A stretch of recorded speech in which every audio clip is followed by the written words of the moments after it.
BK Hariprasad number 1 ಭಯೋತ್ಪಾದಕ. ಮೊದಲು BK Hariprasad ಅವರಿಗೆ ರಕ್ಷಣೆ ಕೊಡಬೇಕು. ಯಾಕೆ ಅಂತ ಅಂದ್ರೆ ಜನ ಹರಿಪ್ರಸಾದ್ ಅವರ ಕೈಕಾಲು ಮುರಿಬಹುದು. ಯಾರು ಹೇಳಿರೋ ಮಾತು? ಮಾಜಿ ಸಿಎಂ ಡಿ.ವಿ. ಸದಾನಂದ ಗೌಡರು ಕೊಟ್ಟಿರುವಂತ ಹೇಳಿಕೆ. ಸದಾನಂದ ಗೌಡರು ಏನ್ ಹೇಳಿದ್ದಾರೆ ಅಂದ್ರೆ, ಒಬ್ಬ ಜನಪ್ರತಿನಿಧಿಯಾಗಿ ಬಿಕೆ ಹರಿಪ್ರಸಾದ್ ಜನರಲ್ಲಿ ಭಯ ಮೂಡಿಸ್ತಾ ಇದ್ದಾರೆ. ಮತ್ತೊಂದ್ಸಲ ಗೋದ್ರಾ ಹತ್ಯಾಕಾಂಡದ ರೀತಿಯ ಅಂತ ಘಟನೆ ನಡೀಬಹುದು, ಇಲ್ಲಿಂದ ಹೋಗುವಂತ ಮಂದಿಗೆ ಸೂಕ್ತ ಭದ್ರತೆ ಕೊಡಬೇಕು, ಈ ತರ ಎಲ್ಲ ಹೇಳಿ ಭಯ ಹುಟ್ಟಿಸ್ತಾ ಇದ್ದಾರೆ. ಕೂಡಲೇ ಅವರನ್ನ ಬಂಧಿಸಬೇಕು. ಬಿಕೆ ಹರಿಪ್ರಸಾದ್ ಟೆರರಿಸ್ಟ್ ಮಾದರಿಯಲ್ಲಿ ಕಾಣ್ತಾರೆ. ಬೆಂಕಿ ಹಾಕೋಣ ಅಂತ ಕೆಲವರು ಯೋಚಿಸಬಹುದು, ರೈಲಿಗೆ ಬೆಂಕಿ ಹಾಕೋಣ ಅಂತ ಇವ್ರ ಮಾತು ಕೇಳಿ ಕೆಲವರು ಯೋಚಿಸಬಹುದು. ಜನರಲ್ಲಿ ಭಾವನೆಯನ್ನ ವ್ಯಕ್ತಪಡಿಸಿ ಪ್ರಚೋದನೆಯನ್ನ ನೀಡ್ತಾ ಇದ್ದಾರೆ ಅಂತ ಡಿ.ವಿ. ಸದಾನಂದ ಗೌಡ ಅವರನ್ನ ಅರೆಸ್ಟ್ ಮಾಡಬೇಕು ಅಂತ ಆಗ್ರಹಿಸಿದ್ದಾರೆ. ಒಬ್ಬ ನನಗೆ ಕಡಾಖಂಡಿತವಾಗಿ ಅನ್ನಿಸ್ತದೆ, ಒಬ್ಬ ಕಾಂಗ್ರೆಸ್ನ ರಾಷ್ಟ್ರೀಯ ಪ್ರಧಾನ ಕಾರ್ಯದರ್ಶಿಯಾಗಿ ಕೆಲಸ ಮಾಡಿದವರು, ರಾಜ್ಯಸಭಾ ಮೆಂಬರ್ರಾಗಿ ಇವತ್ತು ವಿಧಾನ ಪರಿಷತ್ ಸದಸ್ಯರಾಗಿರುವವರು. ಪ್ರಾಯಶಃ ಇದು ಕಾಂಗ್ರೆಸ್ನ ಪ್ಲ್ಯಾನ್ ಇರಬೇಕು ಅಂತ ನನಗೆ ಅನ್ನಿಸ್ತದೆ. ಅದು ಏನೋ ಅಪ್ಪಿತಪ್ಪಿ ಅವರು ಹೇಳಿದ್ದಾರೆ. ಏನಾದರೂ ಅಂಥ ಕೆಲಸ ಕಾರ್ಯಗಳಾದರೆ ಹರಿಪ್ರಸಾದ್ರೇ ಪ್ರಥಮ, ಅವರನ್ನೇ ತಕ್ಷಣ ಬಂಧನ ಮಾಡಿ ಅವರನ್ನು ತನಿಖೆ ಮಾಡಿದರೆ ಖಂಡಿತವಾಗಿ ಗೊತ್ತಾಗುತ್ತೆ. ಈಗಲೇ ಅವರನ್ನು ಬಂಧನ ಮಾಡಬೇಕು ಮತ್ತು ಇದರ ಹಿನ್ನೆಲೆ ಎಲ್ಲಿಂದ ಬಂತು, ಇದರ ರಿಸೋರ್ಸಸ್ ಎಲ್ಲಿ ಅಂತ ಹೇಳಿ ಮಾಡಬೇಕು. ಒಬ್ಬ MLC, ಒಬ್ಬ ಜನಪ್ರತಿನಿಧಿ, ಒಬ್ಬ ಕಾಂಗ್ರೆಸ್ನ ಪ್ರಮುಖ ಹೀಗೆ ಹೇಳಬೇಕಾದ್ರೆ ಇದರ ಹಿಂದೆ ಯಾವುದೋ ಪಿತೂರು ಇದೆ ಅಂತ ಹೇಳುವಂಥ ಸಂಶಯ ನನಗೆ ಗಂಭೀರವಾಗಿ ಬರ್ತಾ ಇದೆ. ನಾನು ಪೊಲೀಸ್ ಕಮಿಷನರನ್ನು ಆಗ್ರಹ ಮಾಡ್ತೇನೆ, ತಕ್ಷಣ ಬಂಧನ ಮಾಡಿ ಎನ್ಕ್ವೈರ್ ಮಾಡಿ ಮತ್ತು ಇಂಥ ಘಟನೆ ನಡೆದಾಗೆ ನೋಡುವಂಥ ಅವಶ್ಯಕತೆ ಇದೆ ಅಂತ ಭಾವಿಸ್ತಾ ಇದ್ದೇನೆ. ಸಿದ್ದರಾಮಯ್ಯರಿಗೂ ಖುಷಿ ಆಗ್ಬೋದು ಅವರನ್ನು ಬಂಧನ ಮಾಡಿದರೆ. ಪರಮೇಶ್ವರರೇ, ನೀವು ಗೃಹ ಮಂತ್ರಿಗಳು, ಸಿದ್ದರಾಮಯ್ಯರನ್ನು ಪ್ಲೀಸ್ ಮಾಡಬೇಕಾದ್ರೆ ಇದು ಒಂದು ಒಳ್ಳೆಯ ಅವಕಾಶ ನಿಮಗೆ. ದಯವಿಟ್ಟು ಅವ್ರನ್ನ ಅರೆಸ್ಟ್ ಮಾಡಿ ಒಳಗೆ ಹಾಕಿ ಅವರನ್ನು ಸ್ವಲ್ಪ ಚೆನ್ನಾಗಿ ತನಿಖೆ ಮಾಡಿ ಏನು ಅಂತಂತ ತಿಳ್ಕೊಳ್ಳಿ. ಆಗ ಕಾಂಗ್ರೆಸ್ನಲ್ಲಿಯೂ ಶಾಂತಿ ಆಗ್ತದೆ, ಸಮಾಜದಲ್ಲಿಯೂ ಸ್ವಲ್ಪ ಶಾಂತಿ ಆಗಲಿಕ್ಕೆ ಸಾಧ್ಯತೆ ಇದೆ ಅಂತ ನಾನು ಭಾವಿಸ್ತಾ ಇದ್ದೀನಿ. ಸಿದ್ದರಾಮಯ್ಯರಿಗೆ ಹೆದರಿಕೆ ಆಗಿರ್ಬೋದು, ಇನ್ನೊಮ್ಮೆ ಈ ಹುತ್ತಕ್ಕೆ ಯಾಕೆ ಕೈ ಹಾಕೋದು, ಬಾಯಿಗೆ ಬಂದಂಗೆ ಮಾತಾಡುವಂಥದ್ದು, ಯಾವುದೋ ಎಲ್ಲೋ ಹಾಸ್ಪಿಟಲ್ ಇರಬೇಕಾದವರು ಹೊರಗಿರುವಂಥವರ ಇದಕ್ಕೆ ನಾನು ಯಾಕೆ ಕೈ ಹಾಕಲಿ ಅಂತ ಅವರು ಆಲೋಚನೆ ಮಾಡ್ತಾ ಇದ್ದೀರಿ. ಇನ್ನು ಬಿಕೆ ಹರಿಪ್ರಸಾದ್ ಅವರನ್ನ ತನಿಖೆಗೆ ಒಳಪಡಿಸಬೇಕು ಅಂತ ಕಡೂರಿನಲ್ಲಿ ಬಿಜೆಪಿಯ ಮಾಜಿ ಶಾಸಕ ಸಿ.ಟಿ. ರವಿ ಆಗ್ರಹಿಸಿದ್ದಾರೆ. ಹರಿಪ್ರಸಾದ್ ಹೇಳಿಕೆಯನ್ನ ಬಹಳ ಗಂಭೀರವಾಗಿ ಪರಿಗಣಿಸಬೇಕು.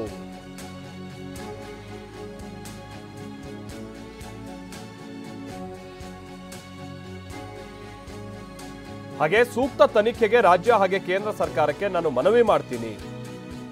ಒಂದು ಸಮುದಾಯದವರಿಂದ ಗೋದ್ರಾ ಹತ್ಯಾಕಾಂಡ ಆಗಿದೆ. ಕುಕ್ಕರ್ ಬ್ಲಾಸ್ಟ್ ವಿಚಾರವಾಗಿ ನನ್ನ ಬ್ರದರ್ಸ್ ಅಂತ ಹೇಳ್ತಾರೆ. ಕೆಪಿಸಿಸಿ ಅಧ್ಯಕ್ಷರು ಅವರನ್ನೆಲ್ಲ ನನ್ನ ಬ್ರದರ್ಸ್ ಅಂತ ಹೇಳಿದ್ದರು. ಹಾಗೆ ಡಿಜೆ ಹಳ್ಳಿ ಕೆಜೆ ಹಳ್ಳಿಯಲ್ಲಿ ಯಾರು ಬೆಂಕಿ ಹಾಕಿದ್ರಲ್ಲ ಆ ಸಮುದಾಯವೇ ಗೋದ್ರಾದಲ್ಲೂ ಬೆಂಕಿ ಹಾಕದಂತವ್ರು.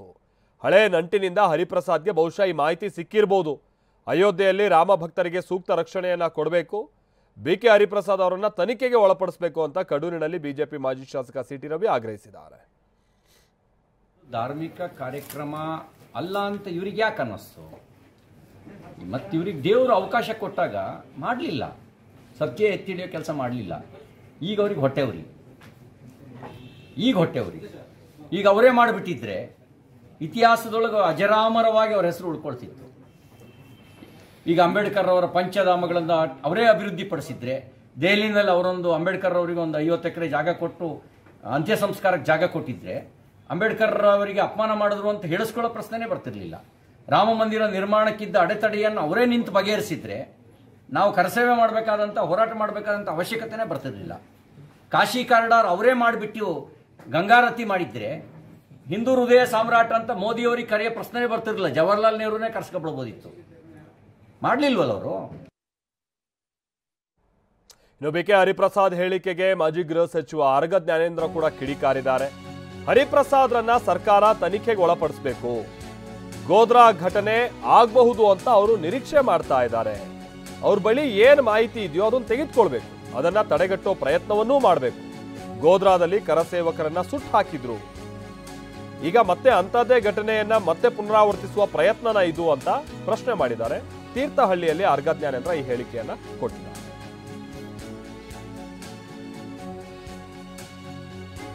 ಕೆ ಹರಿಪ್ರಸಾದ್ ಅವರ ಹೇಳಿಕೆಯನ್ನು ನಾನು ಮೀಡಿಯಾದಲ್ಲಿ ನೋಡಿದ್ದೀನಿ. ಗಾಬರಿ ಆಗುವಂಥ ವಿಷಯ ಏನು ಅಂದರೆ, ಡಿ ಕೆ ಹರಿಪ್ರಸಾದ್ ಅಂತ ಬಹಳ ಪ್ರಮುಖರು, ಬೇರೆ ಬೇರೆ ಹುದ್ದೆಯಲ್ಲಿದ್ದಂಥವರು. ಗೋಧ್ರಾ ಘಟನೆ ನಡೆದಾಗ ಡೆಲ್ಲಿಯ ಆಡಳಿತ ಜೊತೆ ಇದ್ದಂಥವರು. ಇಂಥವರು ಗೋಧ್ರಾ ಅಂತಹ ಘಟನೆ ಆಗ್ಬೋದು ಅಂತ ಹೇಳಿ ನಿರೀಕ್ಷೆ ಮಾಡಿದ್ದಾರೆ. ಈ ಬಗ್ಗೆ ರಾಜ್ಯ ಸರ್ಕಾರ ಇವ್ರನ್ನ ಡಿ ಕೆ ಹರಿಪ್ರಸಾದ್ ಅವ್ರನ್ನ ವಿಚಾರಣೆಗೆ ಒಳಪಡಿಸ್ಬೇಕು. ಅವರು ಇನ್ಫಾರ್ಮೇಷನನ್ನು ತೊಗೊಳ್ಬೇಕು, ಅದನ್ನು ತಡೆಗಟ್ಟುವಂಥ ಪ್ರಯತ್ನ ಮಾಡಬೇಕು. ಗೋಧ್ರಾದಲ್ಲಿ ಆಗಿದ್ದಿದ್ದೇನೆ. ರಾಮ ಕರಸೇವಕರ ವಾಪಸ್ ಬರುವಾಗ ಟ್ರೈನಿಗೆ ಪೆಟ್ರೋಲ್ ಹಾಕಿ ಬೆಂಕಿ ಹಾಕಿ ನೂರಾರು ಜನ ಕರಸೇವಕರನ್ನು ಸುಟ್ಟಂಥ ಒಂದು ಘಟನೆ ಅದು ಮತ್ತೆ ಮರುಕಳಿಸ್ಬೋದು ಅಂತ ಹೇಳಿ ಇವ್ರು ಹೇಳಬೇಕಾದ್ರೆ ಇವರಿಗೇನೋ ವಿಷಯ ಗೊತ್ತಿರಬೇಕು. ಇದನ್ನು ಪೊಲೀಸ್ ಇಲಾಖೆ, ರಕ್ಷಣಾ ಇಲಾಖೆ ಸರಿಯಾದ ರೀತಿ ವಿಚಾರಣೆಗೊಳಪಡಿಸಬೇಕು ಅಂತೇಳಿ ನಾನು ಈ ಸಂದರ್ಭದಲ್ಲಿ ಕೋರ್ತೇನೆ.